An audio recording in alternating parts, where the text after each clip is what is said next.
আজকে সকালটা হলো চা দিয়ে শুরু করলাম। তারপর ড্রেস পোশাক পরে হাঁটতে হাঁটতে যাচ্ছিলাম কাজে। তারপর আমি কিছুক্ষণ হাঁটতে হাঁটতে যাচ্ছিলাম, দেখি বাইক ফাইক পাইছে চলে যাবো। তারপর আমি একটা দাদার বাইকে চেপে পড়লাম R15-এ, আমাদের পাড়ার বাড়ি। তারপর আমি আমার বন্ধু খড়সা মানে যাচ্ছিলাম এটা সিদ্ধগলার সাইডে। তারপর দাদার আমাকে নামে আজ আবার বলে দোকান বাজার করবি। তারপর আমি কল্যাণ বোর্ডের স্যাকটা আমাকে তুলিলি পালিয়ে গেছি, তাই পড়তে গেছিল মানে স্যাকটা নাই দিয়ে সামনে জল দাঁড়িয়ে আছে।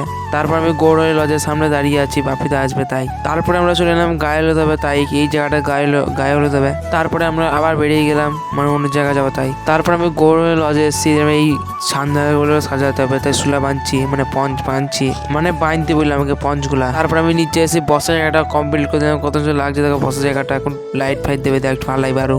তারপর আমি ওপরে এসে আবার বললো ফুলগুলাকে আলাদা করছি, আমি আলাদা করছিলাম ফুলগুলাকে নিয়ে বসেছি।